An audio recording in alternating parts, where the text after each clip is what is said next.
il a confessé qu'il aimait Jésus.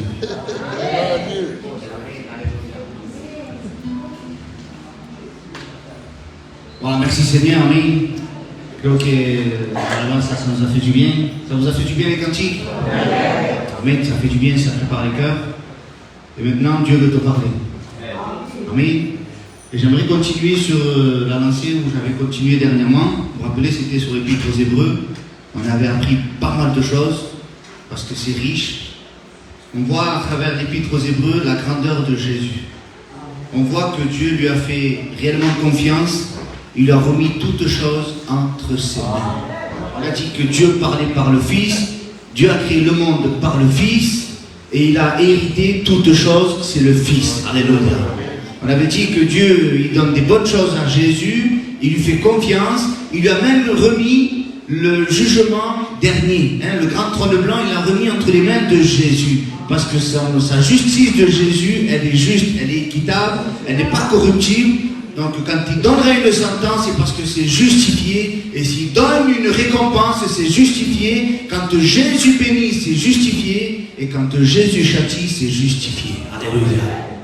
Donc merci à Dieu pour ce que Dieu a fait. Amen. Il a fait totalement, il a donné tout à Jésus. Alléluia. Et on disait que nous, on doit tout remettre entre les mains de Jésus. Notre petite vie. On n'est pas grand, on n'a pas grand-chose, nous. On n'a pas grand-chose à donner à Jésus. Dieu a donné beaucoup plus à Jésus que ce que toi tu as donné à Jésus. Et Dieu a donné beaucoup de choses à Jésus, il a pris soin. Alors laisse-moi te dire qu'il prendra soin de ta vie. Alléluia. Alors voilà, j'aimerais qu'on puisse rentrer dans ce thème. J'aimerais que vraiment vous soyez attentifs à la parole de Dieu. Ça commence de là et jusqu'au bout, les frères, d'accord? La chorale, là, ici, il faut vraiment être attentif quand un serviteur de Dieu prêche la parole de Dieu, pas quand c'est que moi, mais quand c'est les frères, c'est important d'être attentif à la voix de Dieu. Amen. Parce qu'à cause d'une parole, eh bien, tu peux échapper à la bénédiction. Amen. Donc, on s'était arrêté dans Hébreux au chapitre 1, au verset 5, pardon. Il dit, car auquel des anges Dieu a-t-il jamais dit, tu es mon fils, je t'ai engendré aujourd'hui, et encore je serai pour lui un père, et il sera pour moi un fils. Et lorsqu'il introduit de nouveau dans le monde le premier-né, il dit que tous les anges de Dieu l'adorent. Amen. On s'était arrêté là, et on avait vu pas mal de choses. On avait vu que l'auteur à l'Épître aux Hébreux appuyait sa théorie de dire que Dieu a tout remis entre les mains de Jésus à travers les Écritures. Parce que c'est bien beau de parler de Jésus, de dire Jésus est ci, Jésus est ceci, Jésus est cela, mais il faut que ce soit prouvé par les Écritures. Amen. Et donc on avait dit que justement il s'était servi des psaumes au chapitre 2, versets 6 et 7, quand il est dit, c'est moi qui ai oint mon roi sur Sion, ma montagne sainte.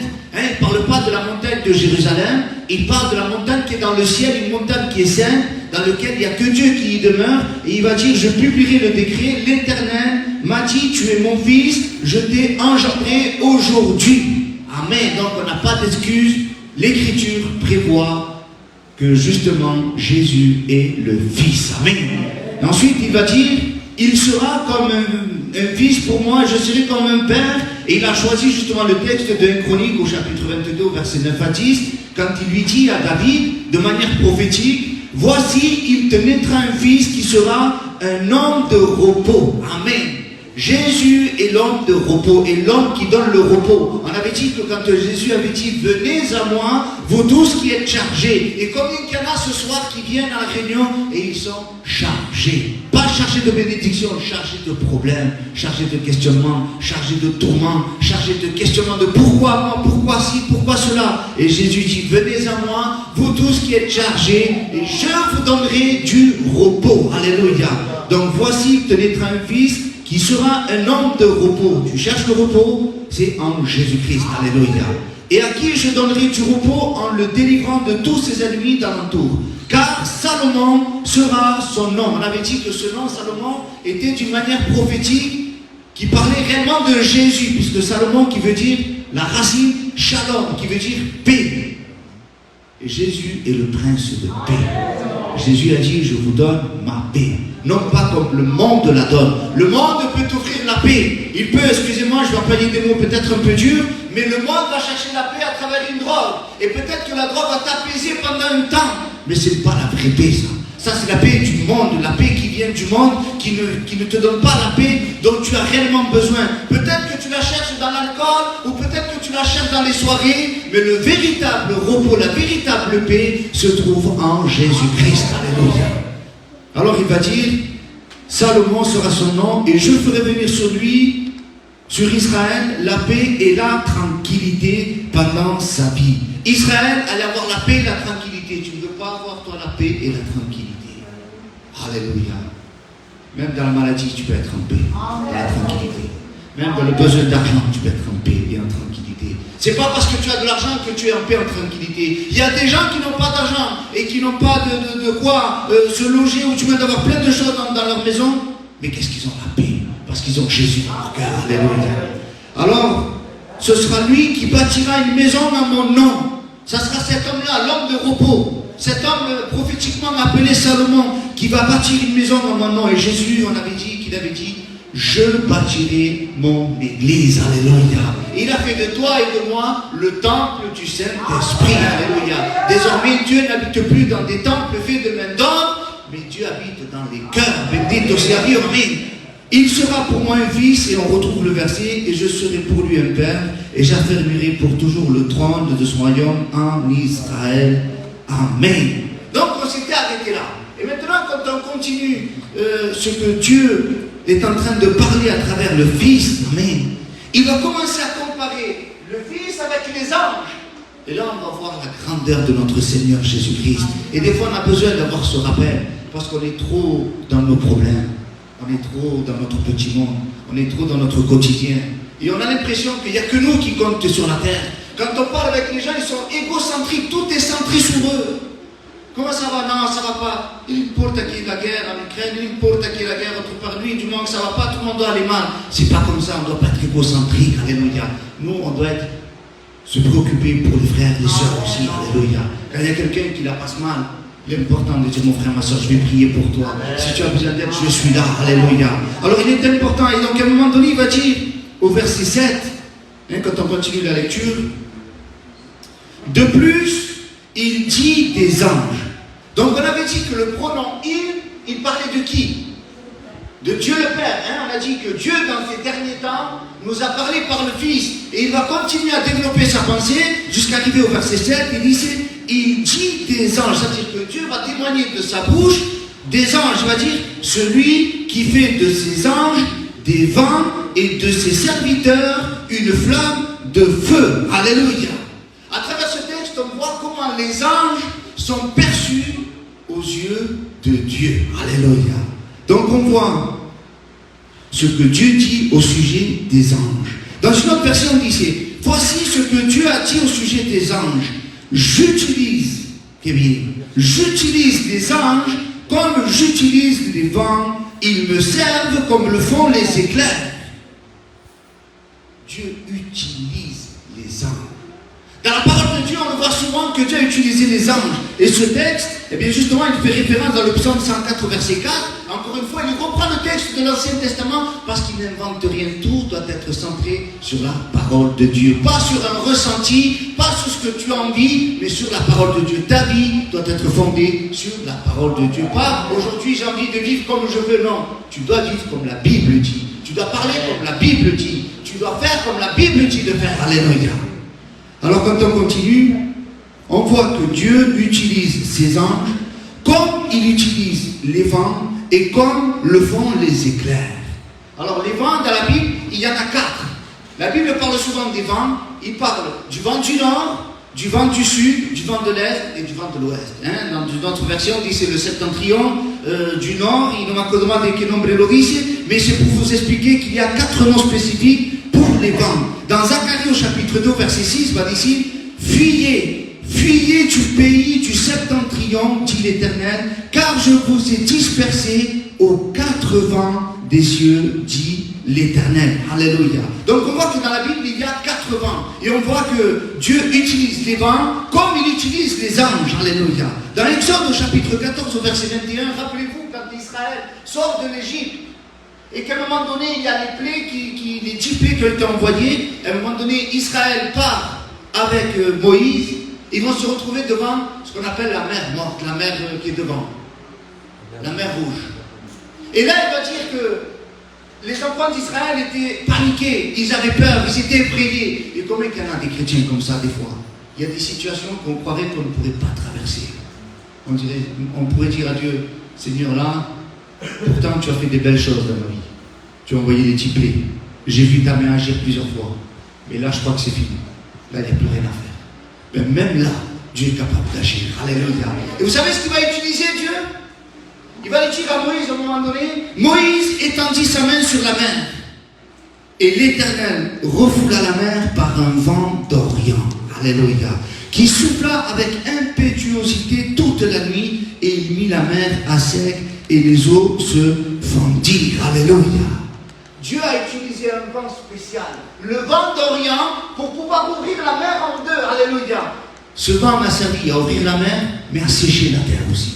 Parce que ce n'est pas tout d'ouvrir la mer. Quand Dieu fait quelque chose, il le fait parfaitement. Parce que si Israël passe, quand la mer est ouverte et qu'il y a de la boue, alors on va garder des taches, on va se salir. Mais quand Dieu souffle, alléluia, il va sécher le parterre, et les enfants d'Israël peuvent passer et marcher à pied sec. Et je te le dis ce soir, ton problème, Dieu va l'écarter et tu vas pouvoir traverser cette mer qui te paraît insurmontable. Alléluia. Insurmontable, Dieu va le faire en sorte pour que tu puisses y arriver parce que tu n'es pas seul. Dieu t'accompagne. Alléluia. Donc on a vu que Dieu a utilisé le vent pour ouvrir la mer. Mais aussi Dieu a utilisé le vent dans Nombre au chapitre 11, verset 31. Il va dire, l'Éternel fit souffler le vent de la mer, un vent qui amena des cailles et les répandit sur le camp. Environ une journée de chemin d'un côté et environ une journée chemin de l'autre côté autour du camp. Il y en avait près de 2 coudées au-dessus de la surface de la terre. Quand il a fallu traverser la mer, que c'était impossible, Dieu a soufflé un vent. Il a séché le parterre et il est parti. Mais une fois qu'il est passé, le peuple, c'est pas un peuple qui se plaint jamais, ça. Il ressemble aux chrétiens de 2025, aux serviteurs de 2025, je m'inclus. Sempre stiamo con le rai, sempre stiamo llorando. On sort d'un problème, Dieu nous a bénis et on s'invente notre problème et on anticipe notre problème. Seigneur, il a vu tout, et tu as vu ça, et tu as vu ça. Non, Yoréma, ne pleure plus, ne te lamente plus sur ton problème. Parce qu'Israël pleurait sur leur problème, Dieu a ouvert la mer en deux, ils sont passés. Ils auraient pu dire, bon, ben, le prochain problème, Dieu va intervenir. Non, on a faim, on veut de la viande maintenant. On ne veut plus manger ce que tu nous donnes à manger, Moïse. Mais Dieu a fait souffler un vent. Il a ramené des cailles. Vous voulez de la viande? Tenez, prenez. Alléluia. Dieu pourvoit à chaque besoin. Alléluia. Donc on voit que les anges sont au service de Dieu, tels les vents sont au service de Dieu. Et aussi, Dieu compare ces anges à des vents. Mais regarde comment Dieu envoie ces anges. Donc on a vu qu'il a utilisé le vent. En plus, on ne va pas utiliser tous les textes dans lesquels Dieu a utilisé les vents, puisqu'il y en a eu beaucoup. Mais maintenant, regardez comment il utilise les anges. Dans Exode, au chapitre 23, verset 20. Dieu va lui dire à Moïse, voici, j'envoie un ange devant toi pour te protéger en chemin et pour te faire arriver au lieu que j'ai préparé. Alléluia. Dans 1 Chronique, au chapitre 21, verset 15, Dieu envoya un ange à Jérusalem pour la détruire. Et comme il la détruisait, l'Éternel regarda et se repentit de ce mal. Et il dit à l'ange qui détruisait, assez, retire. Et l'ange n'a pas dit, non, j'ai pas fini, il faut que je casse encore les choses. Non, l'ange doit obéir. Amen. Alléluia. Quand Dieu dit stop, ça doit obéir. Vous savez qui c'est qui n'obéit pas? Vous savez qui c'est qui n'obéit pas? C'est nous les êtres humains. On a du mal à obéir. Quand Dieu donne un ordre, vous savez comment il a fait Noé pour amener tous les animaux de la terre dans l'arche? Il s'est cassé la tête. Vous savez comment il a fait? Il n'a rien fait. C'est Dieu qui a dit allez rentrer. Parce qu'ils ont obéi. Il n'a rien fait, Moïse. Il n'a pas essayé de dire peut-être les câbles, je vais les attirer avec un appât. Non, c'est Dieu qui l'a dit allez passer. Rentrez. Dieu donne un ordre et tout doit obéir. Et quand Dieu te parle, obéis à la parole de Dieu. Alléluia. Et là, il lui a dit, stop, arrête. Assez. Retire maintenant ta main. Et l'ange de l'Éternel se tenait près de l'air d'Orman, le Jébusien. Alléluia. Un dernier texte dans lequel il a utilisé l'ange, Genèse au chapitre 24, au verset 40. Et il m'a répondu, l'Éternel devant qui j'ai marché enverra son ange avec toi et fera réussir ton voyage, et tu prendras pour mon fils une femme de la famille et de la maison de mon père. Alléluia. À chaque fois Dieu a envoyé un ange, à chaque fois Dieu a utilisé les anges, tel il a utilisé les vents. Alléluia. Et aussi Dieu a utilisé un ange, l'ange Gabriel, pour aller lui annoncer à Marie une nouvelle extraordinaire, la naissance du Sauveur. Alléluia. Quand il lui a annoncé la naissance de Jésus à Marie, celui qui est au-dessus des anges, Jésus le Fils de Dieu, s'est laissé annoncer par quelqu'un qui est inférieur à lui, par un ange. Il aurait pu le faire lui-même. Mais Jésus est tellement humble. Il laisse qu'un ange lui annonce sa naissance. Alléluia. De la même manière que Jésus est humble quand il arrive devant Jean le Baptiste. Jean le Baptiste, lui, ne savait pas qui c'était le Christ. La Bible dit comme ça que Jean le Baptiste va dire, celui qui m'a envoyé baptiser d'eau, m'a dit sur celui sur lequel tu verras la colombe, l'Esprit de Dieu descendre sur lui, c'est lui lequel j'ai envoyé baptiser d'esprit et de feu. Et lui ne connaissait pas. Mais quand Jésus arrive et qu'il voit à un moment donné, Jésus va dire, il faut que, il va dire, c'est pas moi qui dois te baptiser, Jean le Baptiste va dire, il va dire, Jésus, laisse faire comme ça, laisse que les Écritures s'accomplissent, parce que Jésus est un. Il avait raison, Jean le Baptiste, de dire que c'était à Jésus de le baptiser, puisqu'il est au-dessus de Jean. Mais Jésus est tellement humble, il se laisse faire, alléluia. Et nous les chrétiens, on doit avoir ce trait de caractère d'humilité, être humble comme Jésus, alléluia. Donc on a vu que Dieu utilise ses anges tel il utilise le vent. Amen.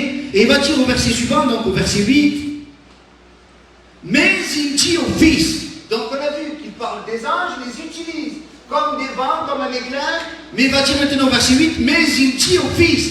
Il ne dit pas tu es un vent, il ne dit pas tu es un ange, il n'envoie pas comme il envoie un ange, il dit c'est ton trône, ô Dieu, est éternel. Vous avez vu le traitement comme il est différent. Quand Dieu traite avec un ange, c'est pas la même manière que il traite avec le Fils. Parce que le Fils est au-dessus. Alléluia. Il parle du Fils comme étant Dieu et qu'il a un trône éternel. Alléluia. Dans ton cœur, tu n'as pas n'importe qui. Tu as le grand Dieu, celui qui a un trône et qui est éternel. Alléluia. Et cette parole, alléluia, elle est importante parce que Dieu lui donne ce rang d'avoir ce trône comme étant un roi.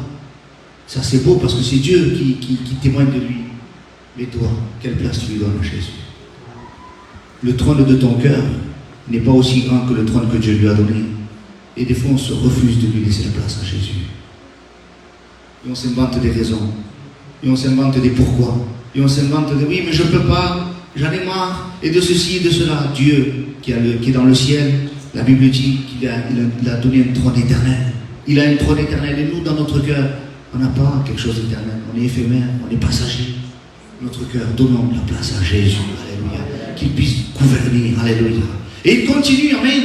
Il va dire ici, il dit au Fils, ton trône, ô Dieu, est éternel.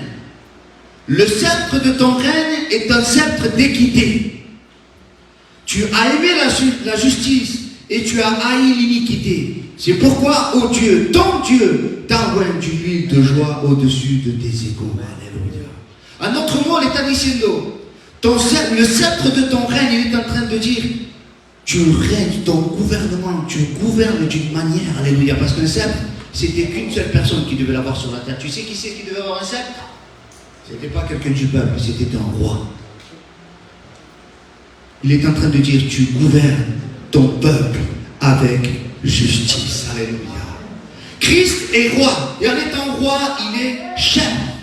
Un roi, lorsque Israël va demander un roi à Samuel, il va lui dire, on veut un roi comme les autres nations, qui soit à la tête de l'armée. C'est ça, il faut qu'il soit chef. Christ, si tu veux qu'il soit chef de ta vie, il faut qu'il soit à la tête de ta vie. Et Dieu, alléluia, a parlé de Jésus comme étant roi, parce que Christ est la tête de l'Église. Il est le chef de l'Église. la tête de l'Église, et en tant que chef, il gouverne l'Église avec justice. Alléluia. Tu ne crois que Jésus traite son Église avec justice? Ne t'étonne pas quand il y a des chrétiens qui passent par des moments difficiles quelquefois. Je ne dis pas tout le temps, mais quelquefois c'est Dieu qui le permet, pour qu'on puisse se remettre bien droit dans le chemin que Dieu veut. Dieu permet certaines situations, je ne dis pas toutes, mais Dieu permet certaines situations pour qu'il te voie que tu t'es dévié un peu, et afin que tu te remettes droit. Et quand il le fait d'une manière juste, il le fait d'une manière équitable. Alléluia. Moi, si je le fais avec mes sentiments, je le fais avec mes, comment dit Sileto, avec partialité. Moi, je le fais avec mes sentiments, mais Dieu, lui, il le fait bien, il le fait parfaitement. Alléluia. Et lorsqu'il châtie, c'est justifié. Et quand il bénit, c'est justifié aussi. Alléluia. Donc cette parole, elle est tirée du psaume au chapitre 45, au verset 7. Encore une fois, l'auteur de l'Épître aux Hébreux n'invente rien.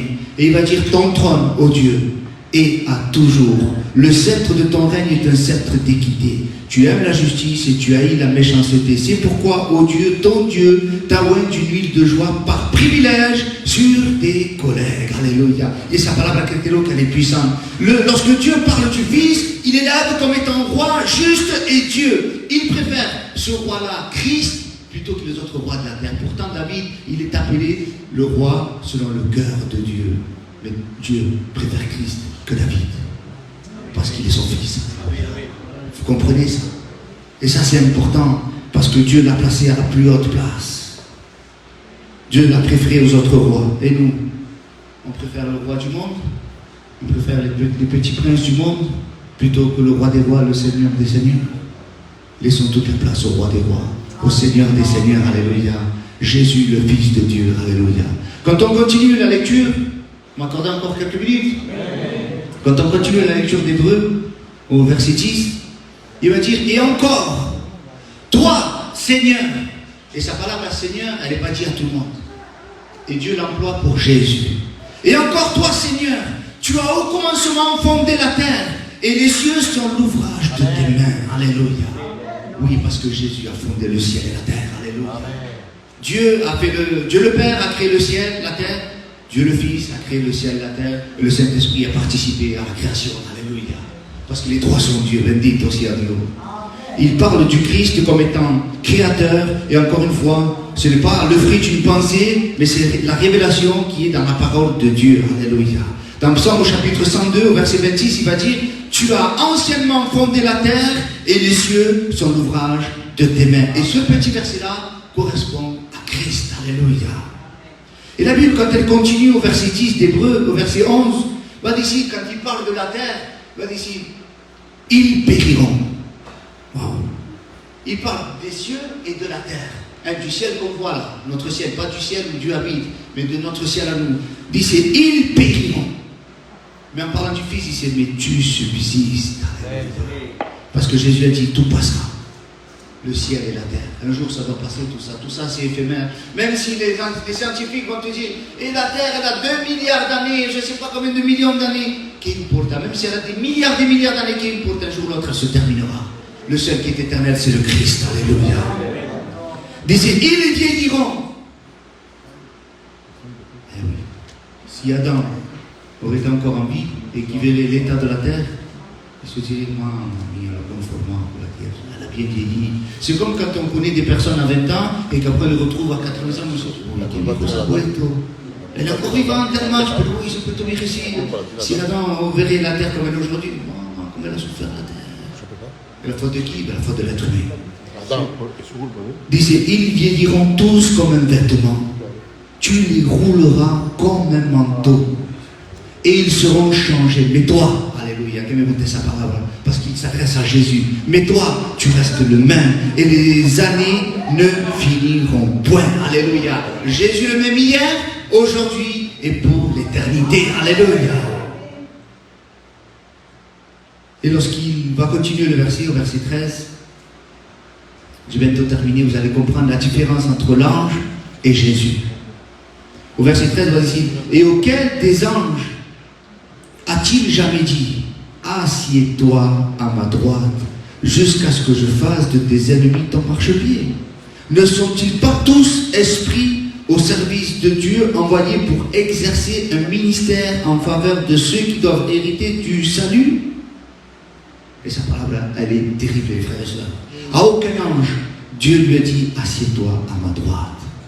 Mais Jésus, alléluia, est digne d'être assis à la droite de Dieu. Tu sais pourquoi? Parce que la Bible dit, il s'est humilié au plus bas. L'infiniment grand est devenu infiniment petit. Et il a grandi, il est né dans l'étable, dans un mangeoir.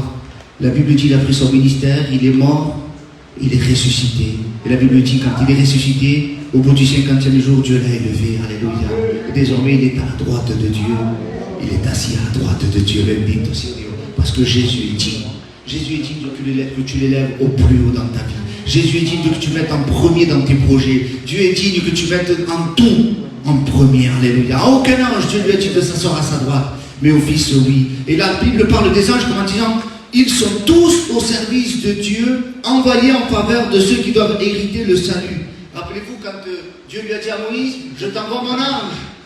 Parce que Moïse devait rentrer dans le salut aussi. À chaque fois, Dieu envoyait un ange dans l'Ancien Testament pour qu'il puisse rester dans le salut.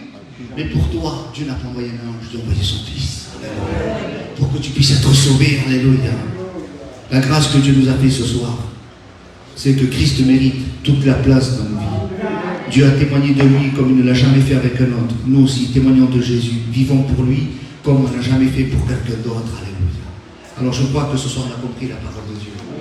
Je crois qu'on va placer Dieu encore plus au plus haut. Si avant il était à 80%, aujourd'hui il faut que tu le mettes à 100% dans ta vie. Alléluia. Nous prions le Seigneur ensemble. Amen.